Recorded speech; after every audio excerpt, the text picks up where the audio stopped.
Olá, bem-vindos a mais um Camarote 21. Está no ar o programa que deixa você por dentro de tudo que está rolando na cena artística e cultural da Europa. Olha só o que vem por aí.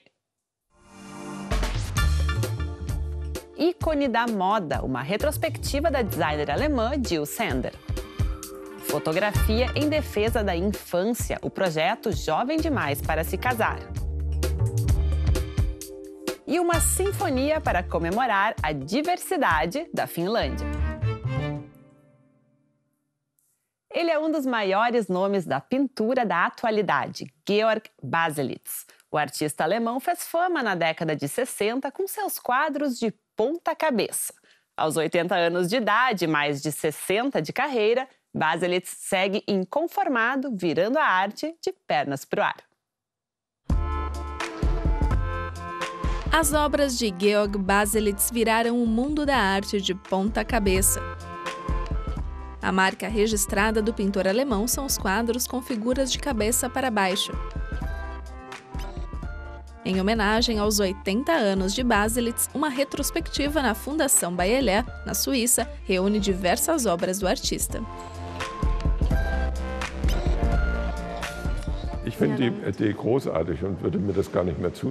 Eu acho ótima a ideia de pintar as obras de cabeça para baixo, mas não acho que tenha sido ideia minha. Ela veio no momento em que eu não era notado. Os meus colegas, meus concorrentes na época, disseram que era um truque, uma piada.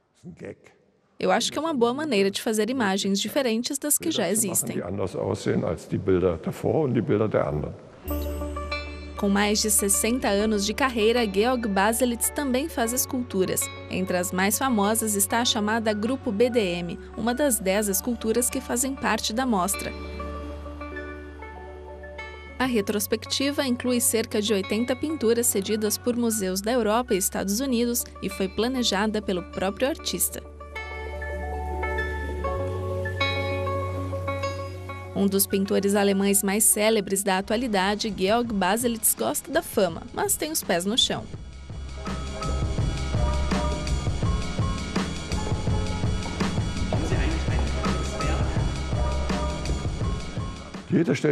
Todo mundo gosta de se mostrar, de ser aplaudido, mas se você for um conformista, os aplausos acabam rapidamente e as suas obras vão parar no lixo. Nascido em 1938 como Hans-Georg Kern, o artista imortalizou a sua cidade natal, Deutsche Baselitz, com a escolha do nome artístico. Já nos primeiros anos de carreira, Baselitz chamou a atenção com o quadro A Grande Noite Perdida. Ele fez parte da primeira exposição do artista na antiga Berlim Ocidental, mas acabou confiscado pelo governo alemão sob acusação de pornografia. Com o conjunto Heldenzyklus, Ciclo do Herói, também da década de 60, Georg Baselitz retrata a Segunda Guerra Mundial e o bombardeio que testemunhou quando criança. Em 1969, o artista começa a pintar suas obras de cabeça para baixo, o que virou marca registrada e chave para o sucesso internacional de Baselitz. Martin Schwander é o curador da retrospectiva em parceria com Georg Baselitz. Ele refuta o boato sempre presente de que o pintor viraria as obras de cabeça para baixo depois de prontas. Desde o início, Baselitz pintava de cabeça para baixo. A prova disso é muito simples. Se você virar um quadro dele, verá que a imagem parece estar desmoronando. Ou seja, ela funciona apenas de cabeça para baixo. Os trabalhos mais recentes seguem a marca do artista e têm como tema a decadência do corpo, a finitude. Aos 80 anos, Baselitz trabalha cerca de 2 horas por dia em seu ateliê.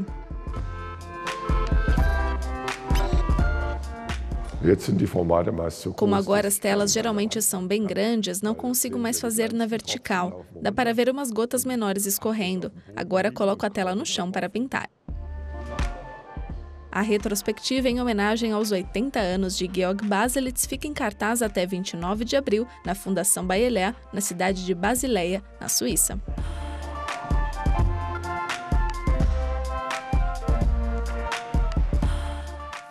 Ela é um dos ícones da moda, a estilista alemã Jil Sander. Com criações minimalistas e uma proposta de empoderamento feminino, Jill Sander ficou conhecida internacionalmente como a rainha do menos é mais. Agora a obra da designer de moda pode ser conferida em uma retrospectiva na cidade de Frankfurt, na Alemanha.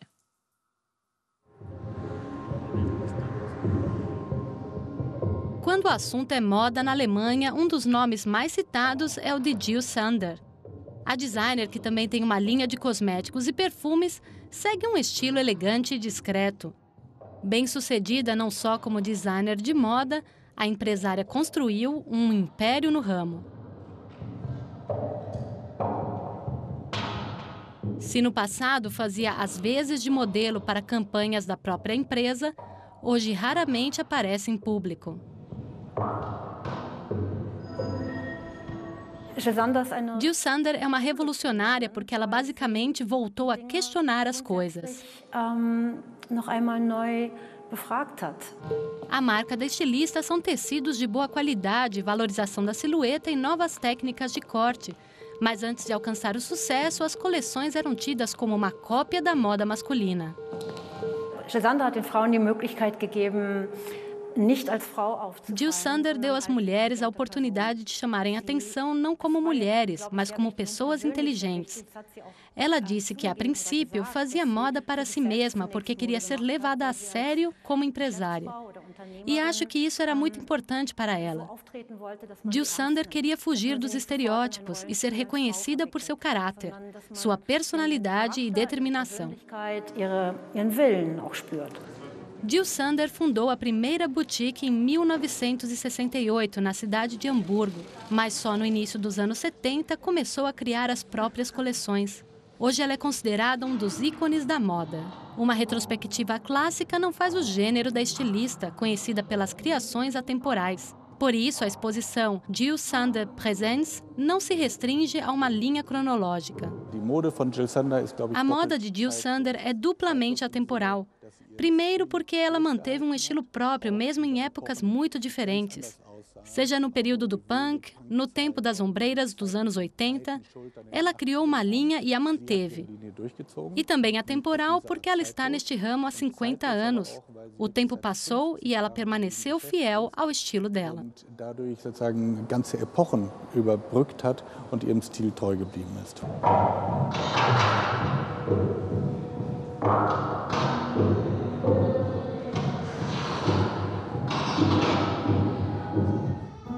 Na exposição também há uma réplica do ateliê da estilista, que inclui esboços, tecidos e materiais usados por ela. Tons fortes não fazem parte da moda de Jill Sander.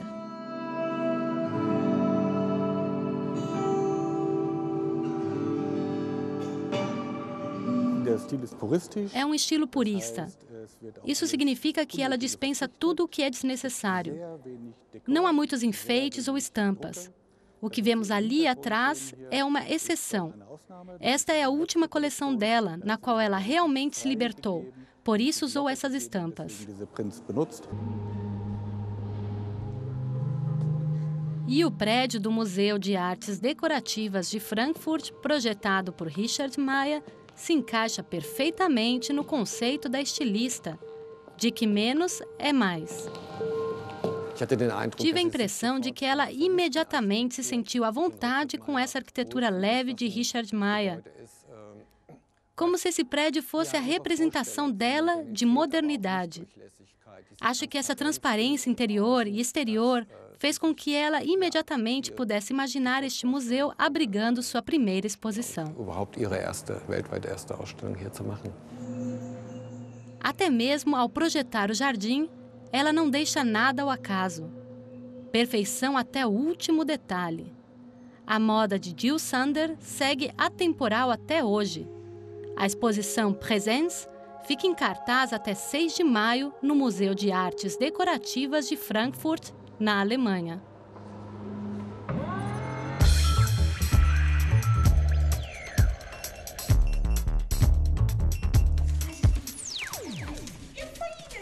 Isso mesmo, um museu para cachorros. Ou melhor, em homenagem a eles. Acaba de ser inaugurado na Alemanha um museu com milhares de objetos inspirados na raça Dachshund, conhecida como salsicha. Ideia de Sepp Kübelbeck, um bávaro de carteirinha.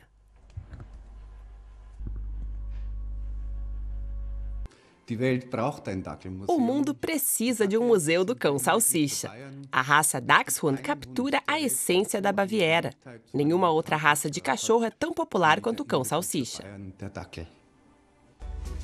O que pode ser considerado brega para alguns é quase uma relíquia para os amantes dos cachorrinhos de corpo alongado.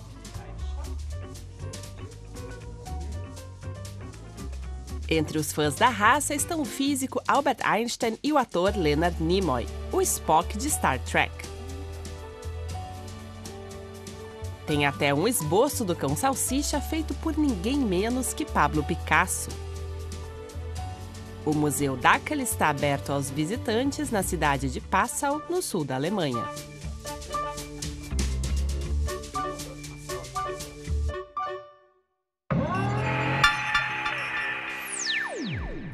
Um festival onde os principais convidados têm poucos meses de idade. No concerto para bebês, os pequenos são embalados pelo som de diversos instrumentos. Aqui a experiência sensorial é ampla.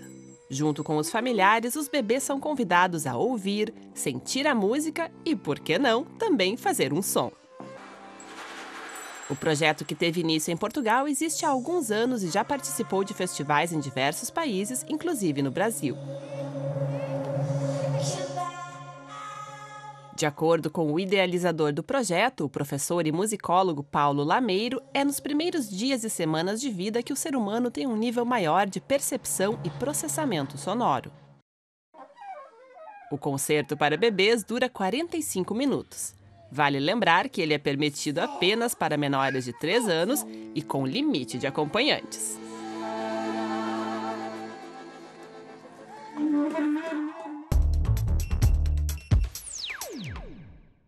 Nós vamos a um rápido intervalo, não saia daí.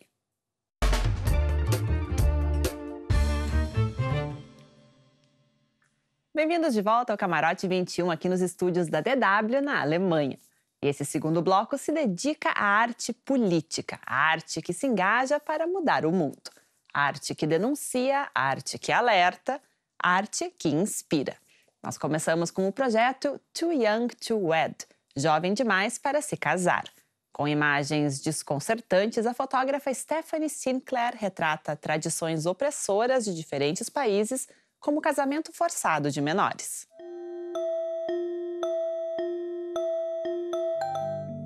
Uma cena que choca. Terrani usa um vestido rosa. Ela tem 6 anos e vai se casar.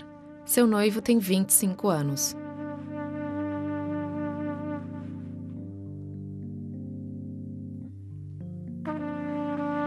Exemplos de crianças no Iêmen que são casadas à força. Meninas que serão forçadas a se tornarem mães.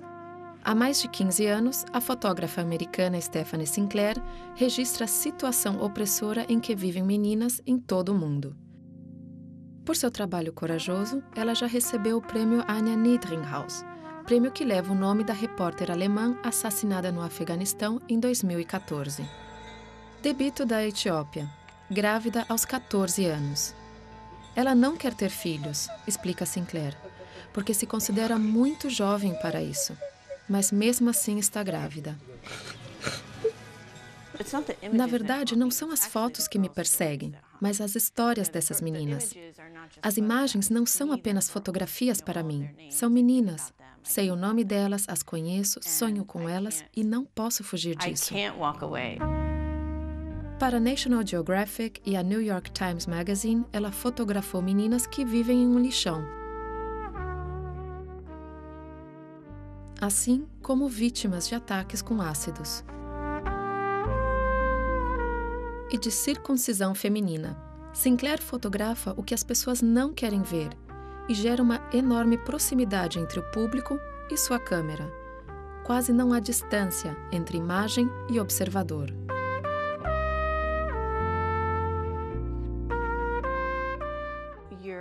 Você vê a comunicação entre o fotógrafo e seu tema. The photographer and the subject, and Acho que é um processo de colaboração que sempre considerei bonito. É como uma relação íntima que se forma com toda foto que é feita por alguém. E por causa disso, acho que se comunica com o público, com o observador. Essas meninas moram em Serra Leoa, onde 90% sofre circuncisão. Cerca de 1/4 de todas as jovens estão grávidas ou já se tornaram mães. Tradições que roubam a determinação sobre a própria sexualidade e impõem a maternidade precoce. O acesso é sempre difícil por causa dos temas delicados. Mas eu acredito que as pessoas querem fazer o melhor para a comunidade delas. E eu digo a elas como o casamento infantil e essas tradições prejudicam a comunidade, perpetuam a pobreza, tornam as crianças mais vulneráveis à mortalidade materna. E as crianças dessas mães também sofrem com nascimentos prematuros ou abortos. Falamos muita coisa antes de tirarmos essas fotos.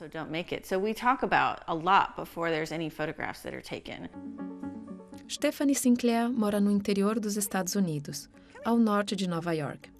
Ela foi inspirada pela mãe, que precisou lutar pelo direito de estudar e trabalhar.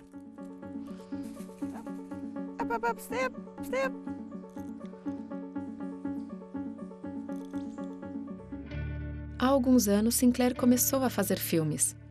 Too Young to Wed, Muito Jovem para Se Casar, é também o nome da ONG fundada por ela. O objetivo é ajudar as meninas que ela fotografou a terem acesso à educação.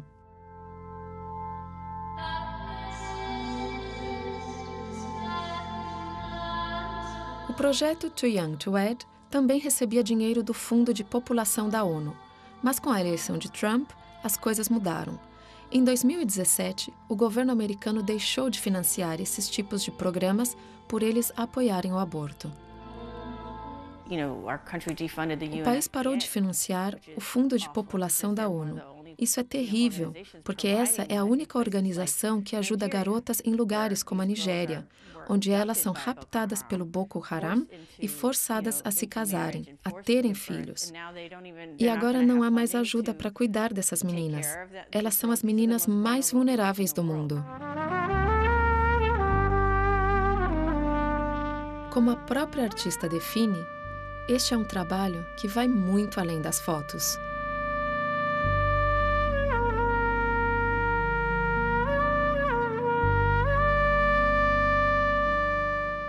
Um Requiem pela Paz. Em 1962, o britânico Benjamin Britten compôs War Requiem. A obra em memória às vítimas das 2 guerras mundiais trazia uma mensagem de paz e reconciliação. Agora o projeto War Requiem, Descanso Eterno da Guerra, resgata a obra e a mensagem, reunindo músicos de diversos países europeus. Essa é a mais nova montagem de War Requiem, composição do britânico Benjamin Britten. O projeto War Requiem, Descanso Eterno da Guerra, reúne jovens músicos do Reino Unido, França, Bélgica, Polônia e Alemanha.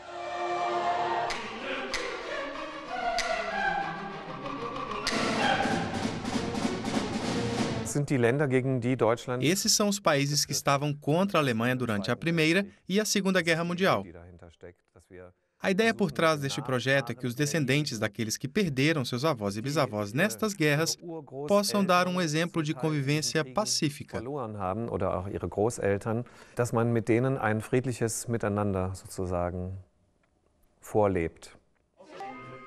Benjamin Britten compôs War Requiem em 1962 como forma de recordação e reconciliação.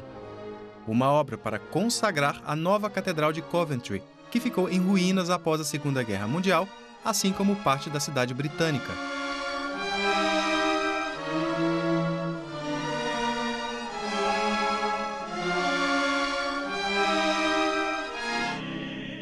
Guerra, um tema até então distante para os jovens que participam do projeto.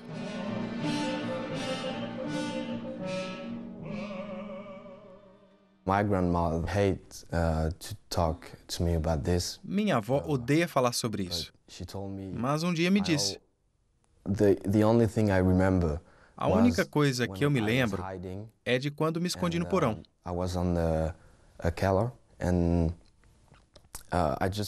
Só me lembro do som das botas dos soldados alemães marchando pelas ruas.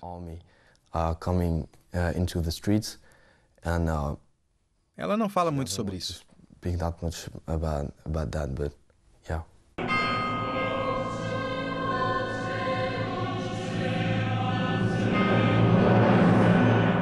Além de conectar jovens músicos de diversos países, o projeto que resgata a obra de Britten faz parte do Ano Europeu do Patrimônio Cultural.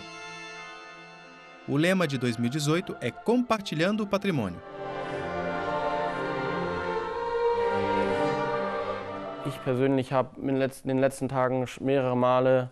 Eu, pessoalmente, tenho falado bastante sobre o tema guerra com o pessoal da orquestra. Acho importante que o que aconteceu no mundo não seja esquecido só porque não temos muito a ver com o assunto na Alemanha de hoje. A composição de Benjamin Britten, falecido em 1976, recorda as vítimas das duas guerras mundiais com sensibilidade e veemência. Quando estamos aqui todos juntos, não há fronteiras, não há guerras. Nós podemos fazer algo em conjunto. A nossa linguagem é a música.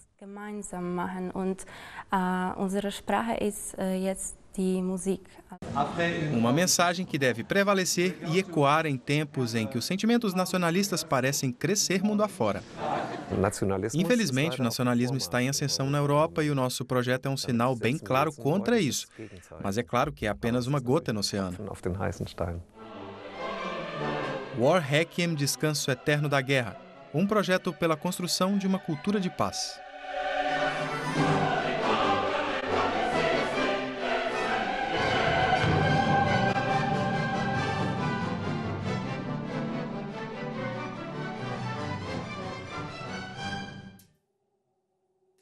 A diversidade na arte não é exatamente uma discussão nova.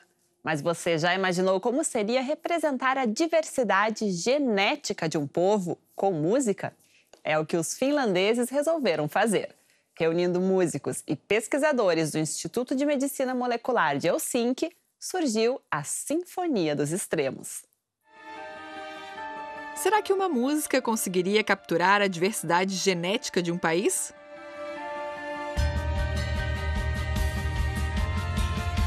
Eikka Topinen, um dos músicos mais famosos da Finlândia, recebeu a missão de fazer uma composição baseada no DNA dos finlandeses.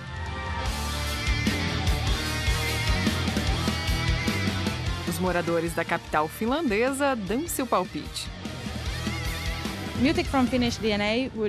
Uma música com DNA finlandês provavelmente seria triste e melancólica, como muitas pessoas aqui são. Se soar como os finlandeses, como a alma deles, vai ser bem pesada. Eikka Topinen é integrante da banda Apocalíptica, que toca o chamado metal sinfônico, rock com violoncelo. O grupo é uma das bandas finlandesas mais famosas no mercado internacional. O músico já fez muitas composições para a banda, mas nunca utilizando material genético como base.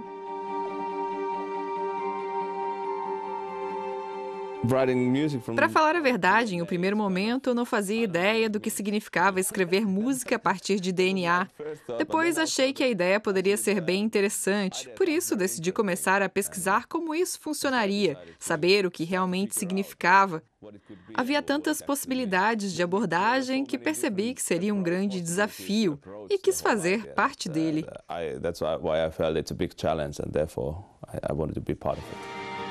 A Finlândia é um país de contrastes e extremos. Na Lapônia, o chamado Sol da Meia-Noite brilha por cerca de 70 dias e noites durante o verão.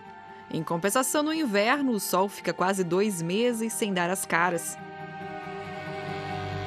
A Finlândia tem cerca de 5,5 milhões de habitantes. A maioria vive no sul do país. O norte é quase deserto.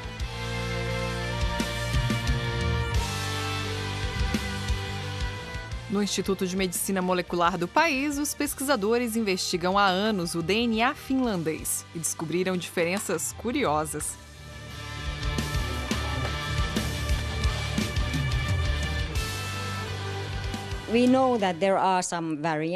Sabemos que existem algumas variações do genoma finlandês que são mais comuns no norte, no oeste ou no leste do país. As diferenças não são muito grandes, mas analisando atentamente o genoma é possível saber de qual parte da Finlândia a pessoa é.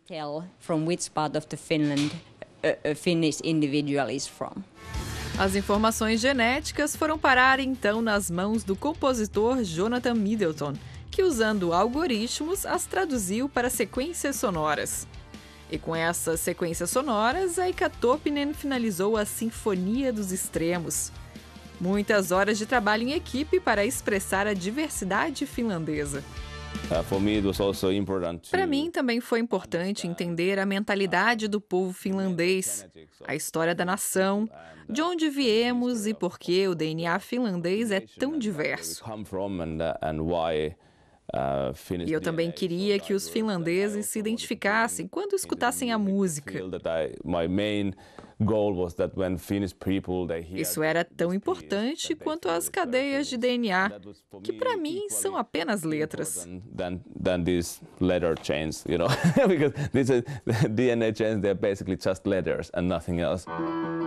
Eikka tentou compor de forma que cada região pudesse ser reconhecida pela sonoridade. Esse som tem a ver com o norte, uma tundra, um lugar com bastante espaço, vida selvagem.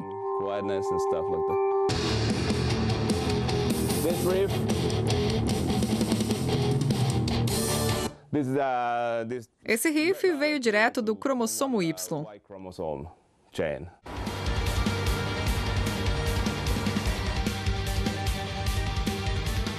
Para ver o resultado final, é só acessar o site de turismo da Finlândia e conferir o videoclipe completo da Sinfonia dos Extremos.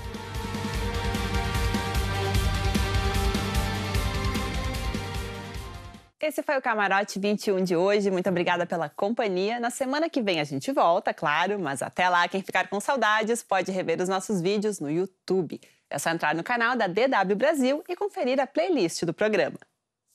Uma boa semana a todos e até a próxima!